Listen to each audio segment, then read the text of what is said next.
Ladies and gentlemen, thank you for being Zonja dhe here zotëri, today. faleminderit që We jeni will këtu now me start ne the press sot. conference Nisim with the tashmë statements of the Prime konferencën e Minister of the shkëlqyeshme, Republic of Albania, deklaratën His e Excellency Kryeministrit të Edirama, Republikës së the Chancellor of the Shqipërisë, Federal Republic of Shqipërisë Germany, His Edirama, Excellency Olaf pastaj Scholz, të kancelarit të Republikës Gjermane, zotit Olaf Scholz, dhe presidentes Komisionit Evropian Shkëlqesis Ursula von der Leyen. Pastaj do vazhdojmë me pyetjet. Tashmë ja jap fjalën për komentet hyrëse Kryeministrit të Republikës së Shqipërisë, shkëlqesis tij, zotit Edi Rama. Është një ditë e paharruar, e cila po përmbyllet përkundër të gjitha parashikimeve të aplikacionit të motit të Apple-it dhe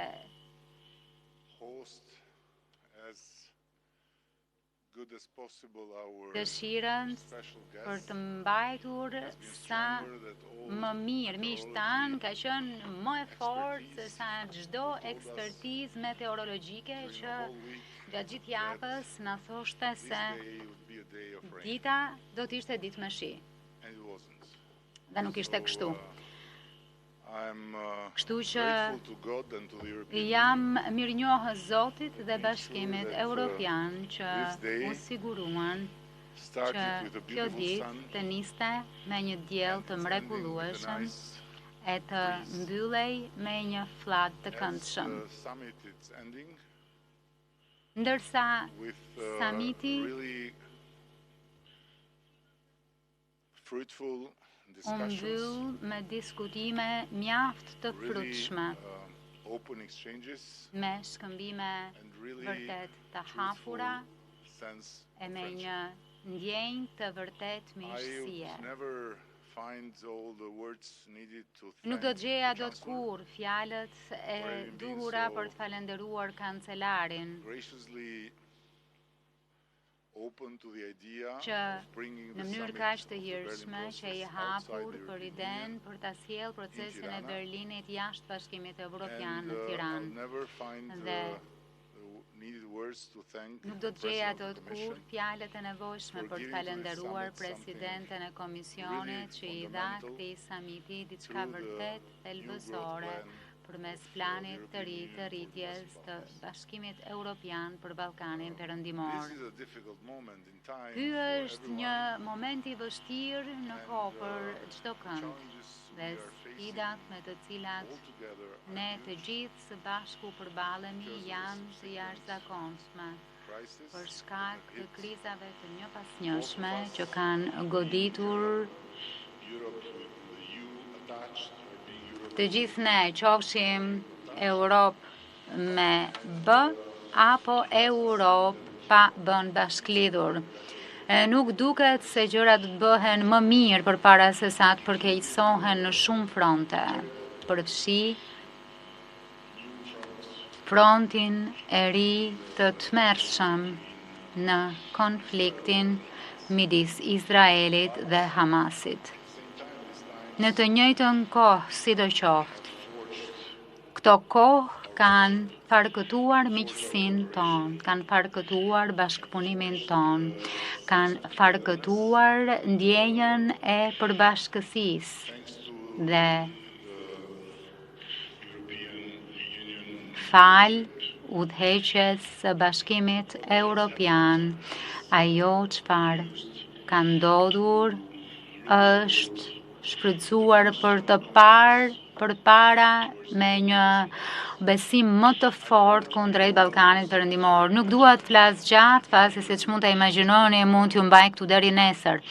Por këta dy gjerman krah meje kanë orare, kanë afate kohë të përcaktuara, avion për të marrë gjëra për të bërë. Kështu që nuk dua që të marrë nga koha e tyre këtu, sepse nuk ndodh çdo ditë që të kemi nderin që të presim kancelarin e Republikës Federale të Gjermanisë dhe nuk ndodh çdo ditë që të presim presidenten e komisionit. Kështu që jam i sigurt që ato çka do thonë ata janë më të rëndësishme se ajo çfarë mund të them unë. Si përherë, mbetem I gatshëm për pyetjet në qoftë se kam ndonjë pyetje që më drejtohet. Pra, kancelar, ju lutem pranoni shprehjen e mirënjohjes sime për gjithçka po bëni për ne dhe që jeni një fuqi e qetë e mbreslënse që këmbgulni për të shtyrë Bashkimin Evropian e Ballkanin Perëndimor për të ardhur më afër me njëri tjetrin. Zunächst einmal möchte ich dir ganz herzlich für die Ausrichtung dieses wichtigen Gipfels danken. In die Planung ist viel Arbeit und Engagement geflossen. Das hat sich ausgezahlt und deshalb möchte ich auch alle guten Worte zurückgeben. Ohne dein Engagement wäre es gar nicht möglich gewesen, dass wir so weit gekommen sind, wie wir jetzt sind. Und das ist wirklich das Ergebnis guter, engagierter Arbeit, die wir alle gemeinsam da reingesteckt haben. Es ist ein gutes Zeichen, dass nun der Berlin-Prozess zum ersten Mal in einem Land des Westbalkans stattgefunden hat. Noch besser ist es, dass alle Ministerpräsidentinnen und Präsidenten der Region hierher gekommen sind und dass wir mit allen miteinander sprechen konnten. Das verdeutlicht, wie sehr sich die Länder diesem Prozess verpflichtet fühlen und wie wichtig er ist, um den Westbalkan an die Europäische Union heranzuführen. Denn dafür wird es in der Tat Zeit. Wir dürfen nicht drum herum reden. Neben den weltpolitischen Krisen dieser Tage müssen wir in der Region aktuell Rückschläge hinnehmen. Es ist erst wenige Wochen her, dass Polizisten in Kosovo brutal angegriffen wurden. Ein Beamter ist dabei getötet worden. Das verurteilen wir auf das Schärfste. Hier in Tirana habe ich heute noch einmal ganz klar gemacht, es führt kein Weg vorbei an regionalem Zusammenhalt und der dauerhaften Lösung von Konflikten, die schon viel zu lange schwelen. Und dafür braucht es konkrete und spürbare Verbesserungen für alle, die hier auf dem westlichen Balkan leben. Vereinbarungen, die den Alltag erleichtern, die Bürgerinnen und Bürger zusammenbringen, ganz wichtig, Vereinbarungen, die das nötige Vertrauen stiften. Der Berlin-Prozess leistet hierzu seit 2014 seinen wichtigen Beitrag. Lassen Sie mich 4 konkrete Vereinbarungen herausgreifen, auf die wir uns heute hier verständigt haben. Erstens, der Klimawandel wirkt sich auch und insbesondere auf die Länder des westlichen Balkans aus. Mit einer regionalen Klimapartnerschaft Deutschland-Westbalkan wollen wir den Kampf gegen den Klimawandel und den Einsatz erneuerbarer Energien gezielt unterstützen. Deutschland wird dies mit insgesamt 1,5 Milliarden Euro bis 2030 mitfinanzieren. Punkt 2. Die Länder des Westbalkans müssen und wollen enger zusammenrücken. Das betrifft auch den kleinen Grenzverkehr. Die 3 Mobilitätsabkommen, die vergangenen November in Berlin unterzeichnet wurden, sind nun von fast allen Staaten ratifiziert worden und finden jetzt Anwendung. Ein zusätzliches 4. Mobilitätsabkommen ist heute unterzeichnet worden, mit dem 4 weitere Berufsabschlüsse gegenseitig anerkannt wurden. Drittens fördert Deutschland das regionale Jugendkooperationsbüro REIKO in Höhe von 1,2 Millionen Euro und den neuen Jugendkulturfonds mit 300.000 Euro.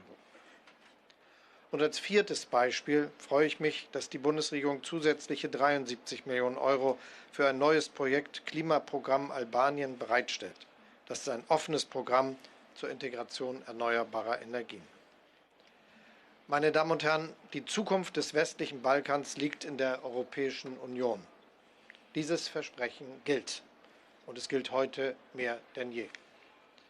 Jedes beitrittswillige Land hat dabei die Geschwindigkeit des Prozesses selbst in der Hand. Die Länder müssen sich fit machen für die Europäische Union. Der Schlüssel dafür sind Reformen, über die wir heute auch noch einmal ausgiebig gesprochen haben. Meine Damen und Herren, der Berlin-Prozess ist eine Erfolgsgeschichte. Und ich bin entschlossen, dieser Geschichte mit unserem deutschen Engagement weitere Kapitel hinzuzufügen. Das 10. Jubiläum des Berlin-Prozesses steht im kommenden Jahr an und wir wollen es gebührend begehen und das nächste Treffen deshalb wegen des Jubiläums erneut in Deutschland abhalten. Ich freue mich schon darauf und auf die Beratung. Schönen Dank. Thank you, Chancellor. And now the floor to the President of the European Commission, Ursula von der Leyen. Thank you very much. Thank you, dear Eddie, for the wonderful hospitality and your leadership at this summit. And thank you, Olaf, for the excellent cooperation in the preparation, but also during this summit. We're here in Tirana working on bringing the Western Balkans and the European Union closer. But at the same time, the eyes of the world are now on Israel and Palestine, and our minds too. There can be no justification for Hamas' heinous acts of terror, for the brutal slaughter of 1,400 people in Israel. In the face of this horror, Israel has the right to defend itself in line with humanitarian and international law. And right now, Palestinians in Gaza are in need of humanitarian help and aid. They cannot pay the price of Hamas barbarism. And this is why the Commission has announced to triple humanitarian aid for civilians in Gaza to 75 million euros. And we are launching an EU humanitarian air bridge to Gaza through Egypt. The first 2 flights will start this week. They will bring humanitarian goods to Gaza, and we will keep working with our partners in the region to assess and address the needs on the ground. Now, turning to our work here today. Last year I said that Albania at the helm, the Berlin process would be in good hands, and I was right. So thank you very much, Eddie and Olaf, for the very good exchanges and for a very successful summit. But a lot remains to be done. We need to bring our economies even closer, and we need to speed up the reforms for accession. And this is why I presented to leaders our growth plan. The new growth plan has the potential, if implemented, to double the size of the Western Balkan economy still in this decade. It has 4 pillars. The first pillar of the plan is bringing the Western Balkans into the single market.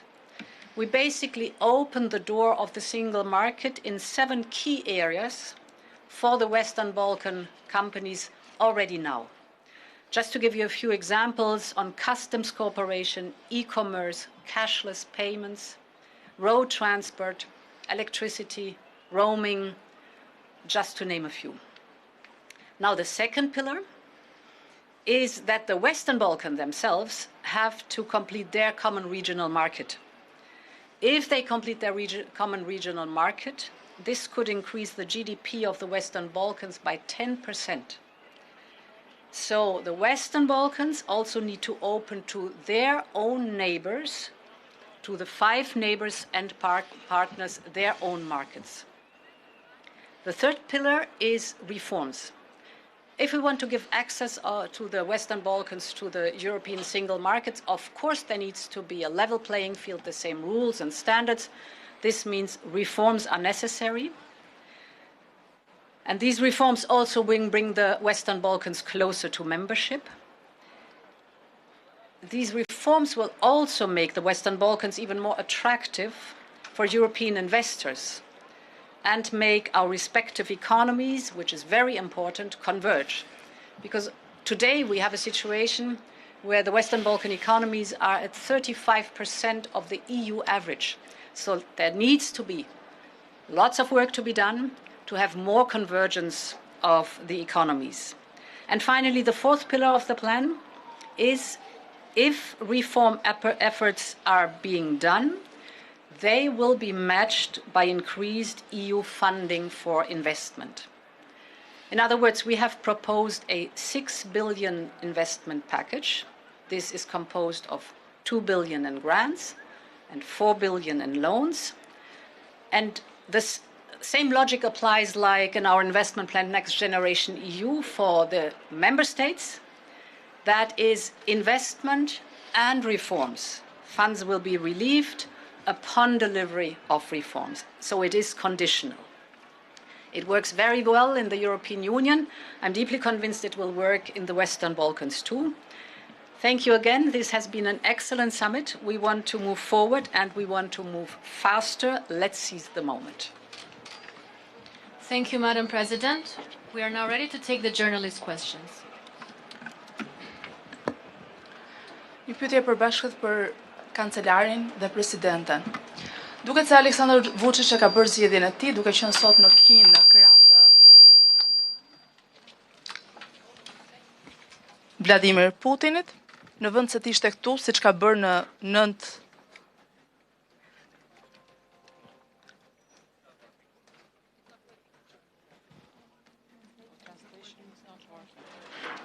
In English. Është shumë e gjatë për ta bërë në anglisht. Edhe është shumë shqiptare. Okay.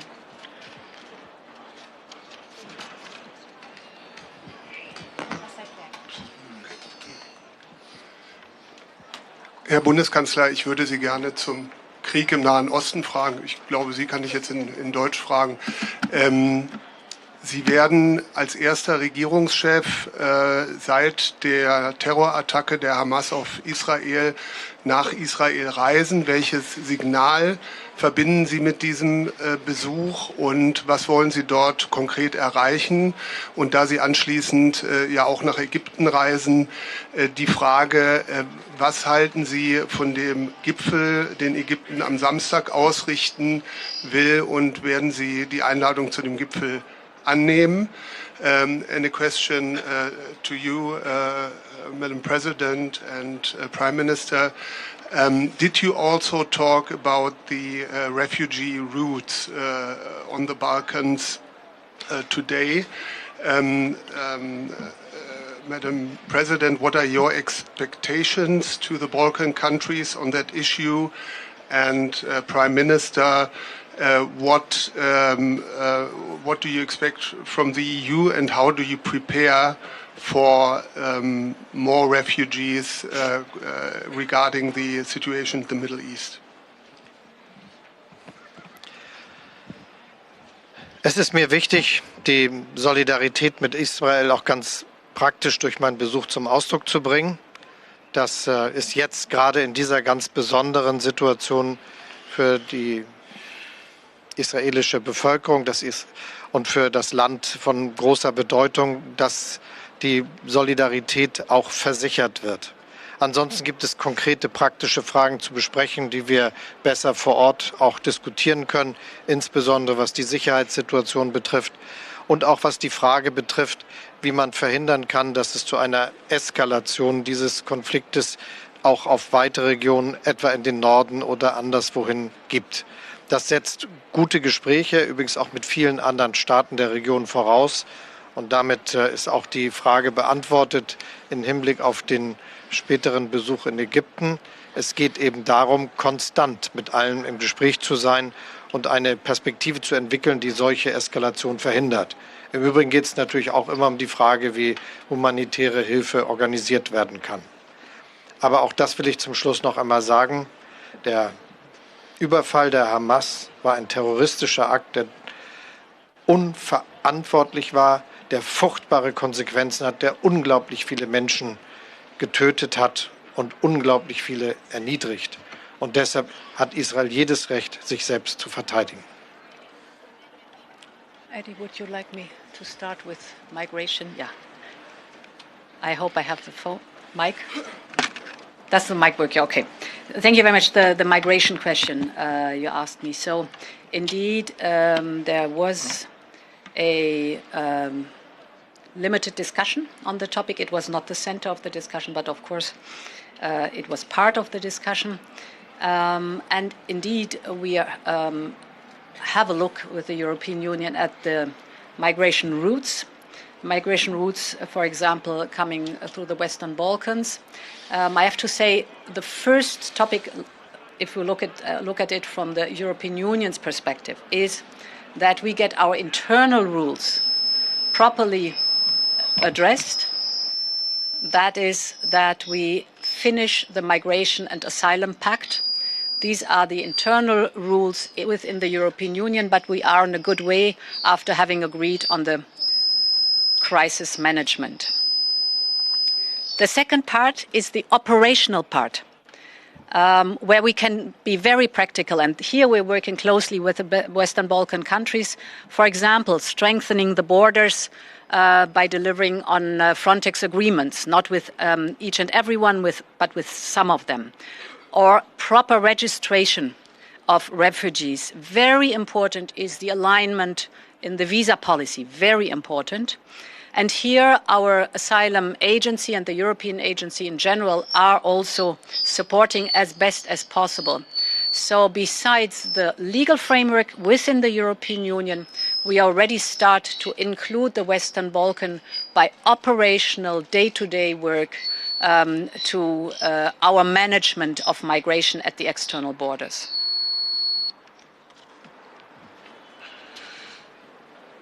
Yes, we had also a discussion about it, and I cannot add much to what the President already explained. What can I say about ourselves, meaning Albania? We are not part of the Balkan route, so on that aspect, we don't influence much for good or bad this phenomenon. But as always, we are here ready to help. We have done it all the way through our history. Albania is the only country in Europe that had more Jews after the Second World War than before, and a country that became a sanctuary for the Jews basically during the Second World War, and where no one single Jew was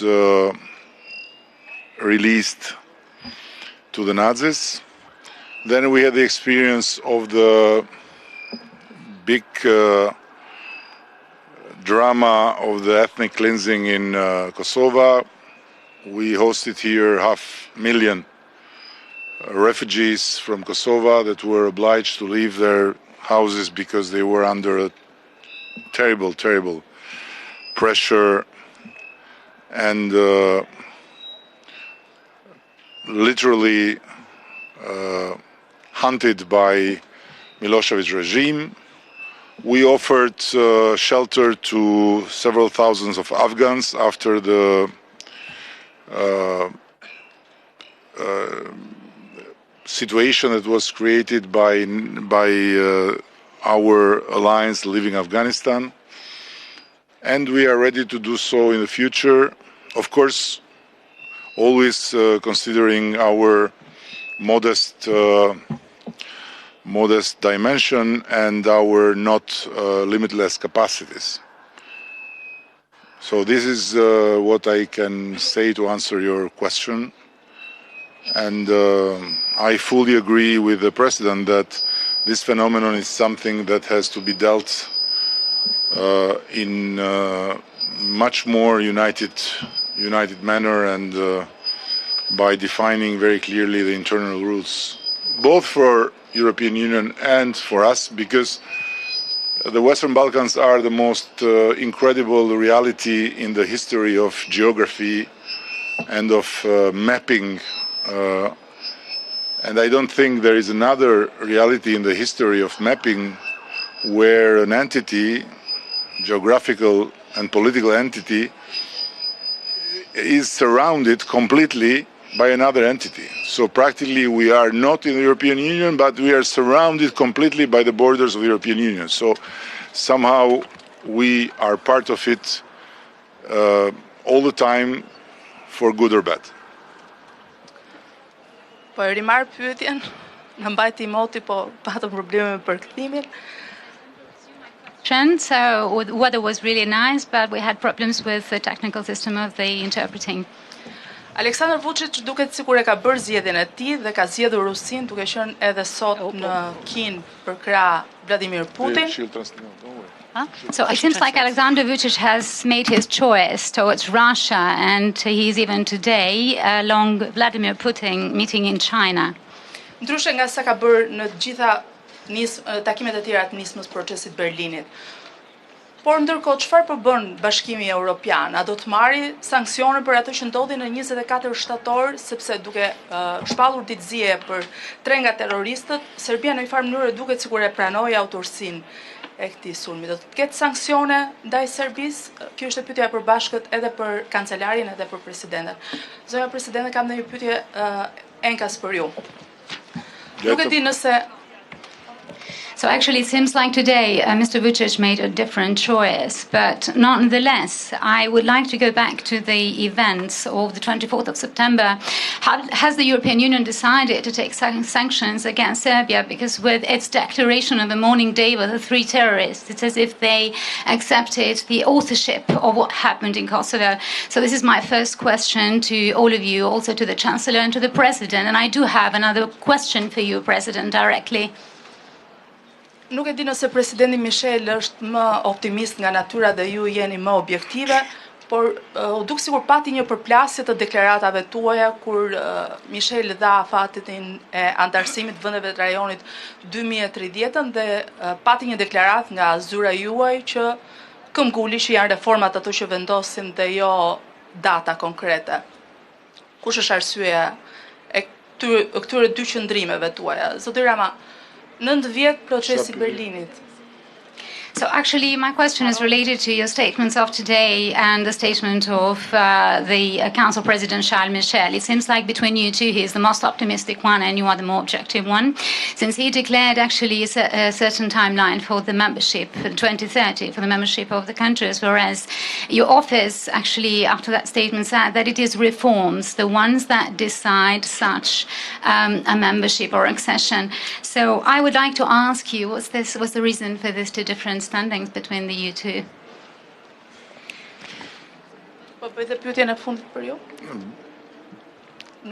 Should be gracious with our guests, okay. So let the other colleagues make questions. I'm here every day to be grilled from you, and very happily so. But Chancellor.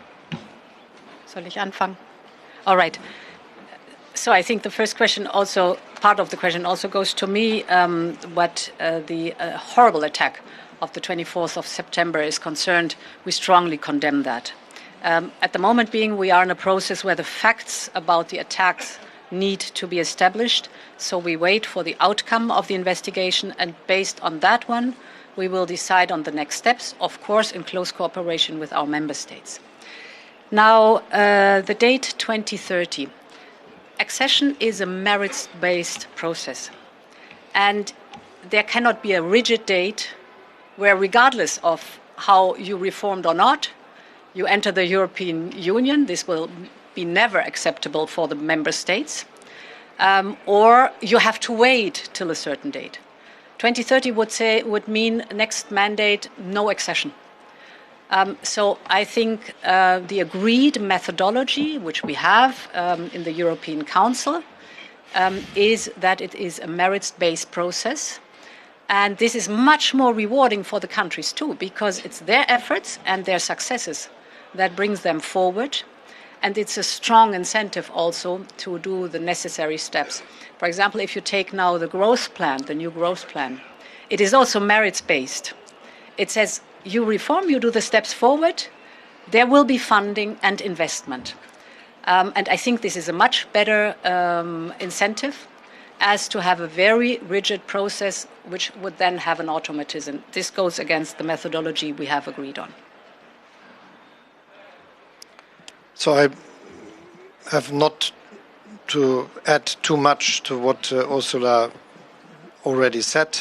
Just shortly, we really condemn the attack against the policemen and all the activities that we saw in Kosovo, attacking institutions, attacking people. This is something we will not accept, and so it is absolutely clear that the European Union and all the member states, also Germany, are very clear on that point. We also ask for a very intense investigation and ask all to participate in this and support the investigations that are done by the Kosovo authorities, which I think is essential.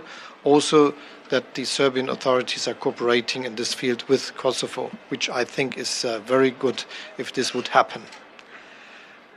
Let me add, it is absolutely necessary that we understand the situation. A peaceful development in the Western Balkans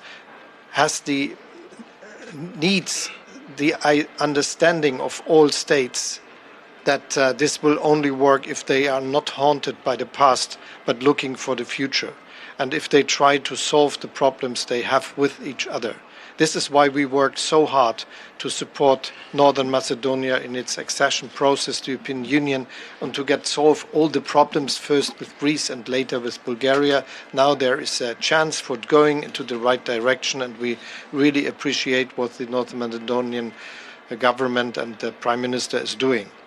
The same is with discussing all the questions we see in Bosnia-Herzegovina, where there are a lot of reforms are necessary, and we support all those truly working for a reform of the government structures of this state, which I think would be very helpful.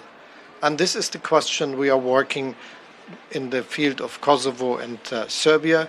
I think there are a lot of agreements already reached, and there was in the last time also an agreement which is on basic criteria for cooperation, which is very much following an experience we have had in Germany when our country was divided, but which help to make life easier for people, for businesses, and all the things that are practical for the life day to day. And I think this is the same way we should choose here, and the chance is now there to get this. And we continue to work on this, also on implementing all the agreements that have been made in the past and recently, for instance, also on the Serbian municipalities in the north of Kosovo and their cooperation and questions like this. So let me assure you, it is the strict willingness of my government and also the European Union. It is the strict willingness of, for instance, the French, the Italian and the United States government to solve this conflict and to pave the way for a good future of the two states, and both as members of the European Union. Last question.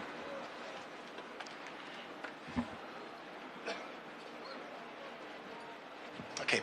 Andreas Rinke from Reuters. Let me pass on the question of the timing of enlargement to you, Prime Minister and Chancellor. When the EU Council President Michel said 2030, is that too early or too late for accessions? The President of the Commission already answered this question. What's your opinion? And second question about Bosnia. Bosnia hopes that the EU makes a decision that it's opening accession talks with Bosnia like with Ukraine in December. Is Bosnia ready for this step? This question goes to you, President of the Commission as well. So possibly I will start the answer of the question of the accession of or the opening of the procedures with for Bosnia-Herzegovina will be given first by the European Commission. So we will hear from Ursula. They will tell us their survey and what they got from looking at the concrete situation, I think in November. So it will be that time that we hear more about it. And I'm sure that the President will just give you this advice, wait for November, but we will hear. The second is that I'm convinced that it is a mistake that after having met in Thessaloniki 20 years ago, we have not reached the accession of the Western Balkan states to the European Union so far. It should have been done already. And this is why we are so intensely working on making this feasible and working for it. And it will happen as fast as it is possible due to the questions that are on the table. And we all together have the same view. The President of the Council, the President of the Commission, the Member States. It is in the end merit-based. But this is not just a saying. We've worked very hard to make it happen, that the states can do the necessary steps, that we can say it is now the case that they can join. And my view is it should happen as fast as possible. And it could not take that a long time again as it took in the past. I repeat to what I said in the beginning, if you give countries the idea they could join the European Union, and there is a European dream in these countries, you have to work very hard that this is happening, and 20 years were too much. Now we are in that situation, but we have to hurry up for getting a solution as soon as possible. Yes, and relatively short, because it is basically the same that I'm saying. We have the procedure as the following. We are working at the moment being on the so-called enlargement report, which comes every year in fall.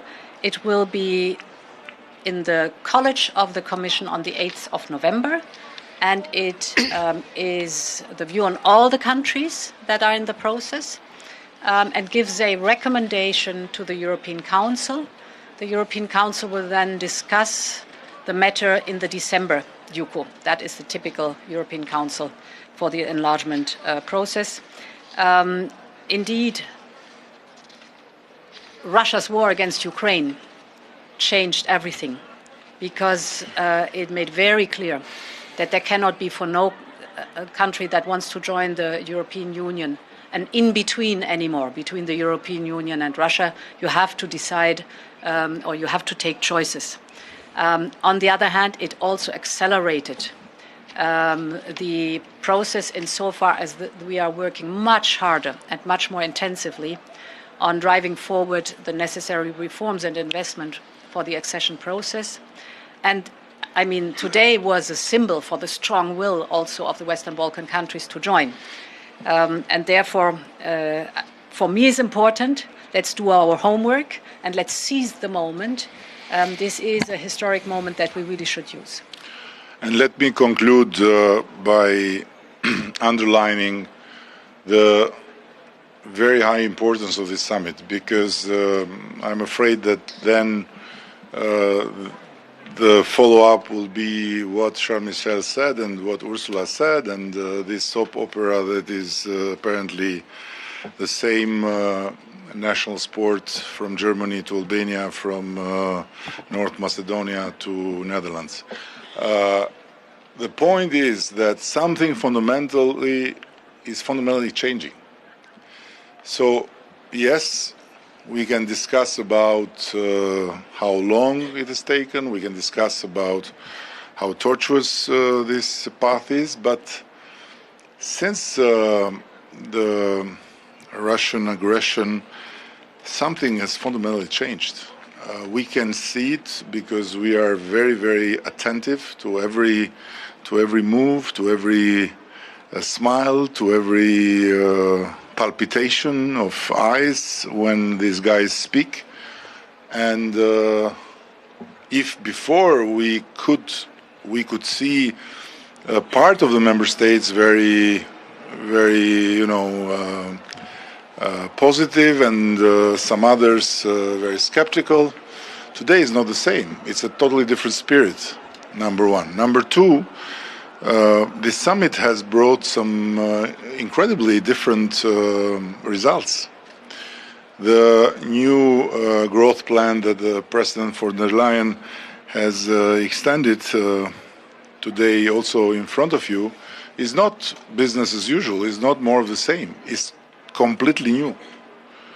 And it's completely new in the sense that it's showing that the European Union is opening up towards the non-member states of the Western Balkan by accepting to make extra steps that normally are related to the membership. So both financially and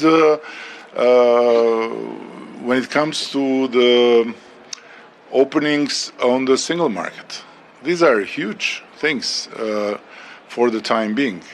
It's not the full membership, of course, but it's not the same that has been before for every non-member state that had to go through all the homework and had to suffer all the pain of having to be a good student and at the end had to get back home with just some good or bad results.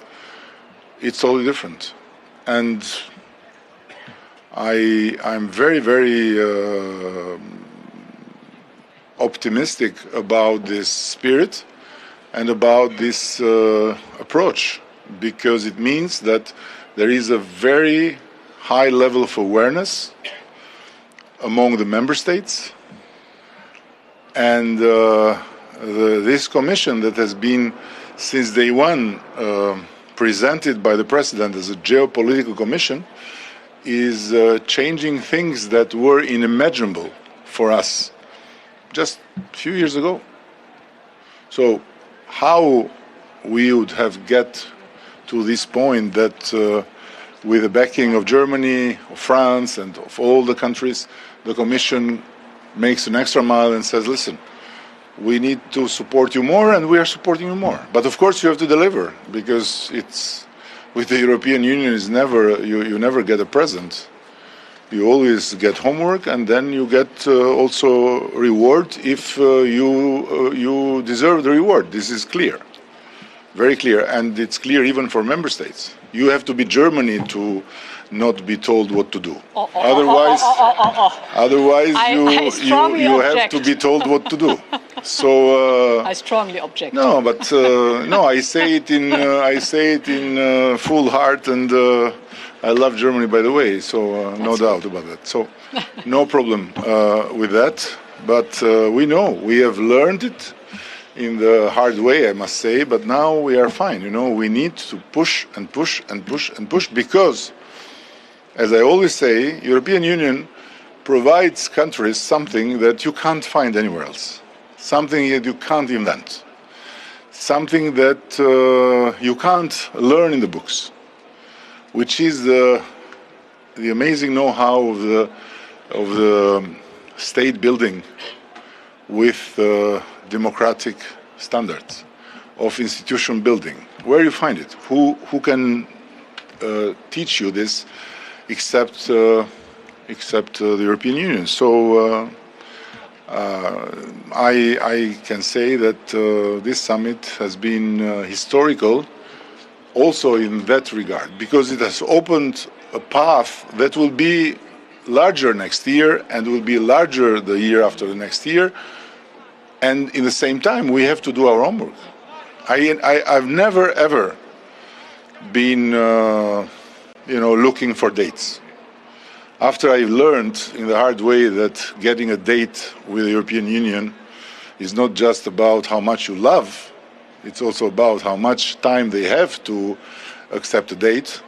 Now it's not about dates, it's about doing your homework for yourself, for your country, for your people, for your future. And then when the stars will come together, we'll make the big wedding, but doesn't matter.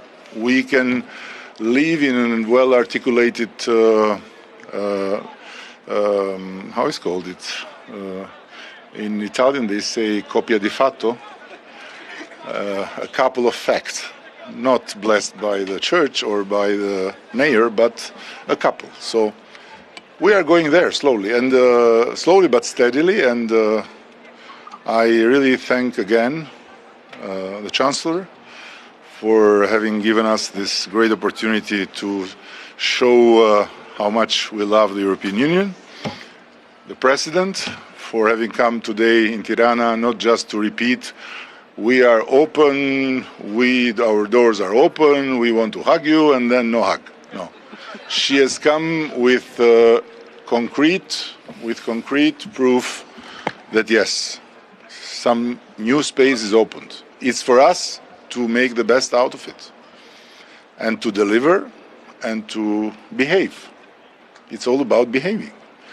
And I want to thank all of you that have come from different countries and have been so patient. I hope you didn't have a long, boring day.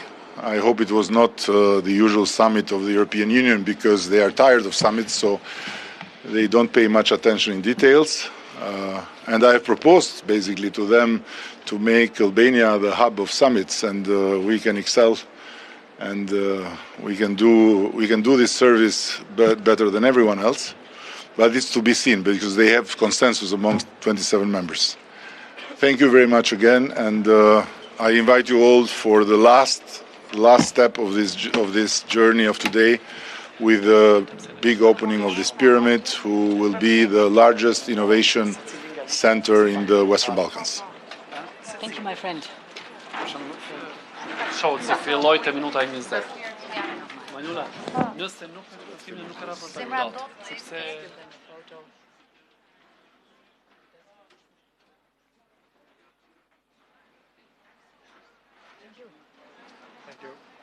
Let's walk down here.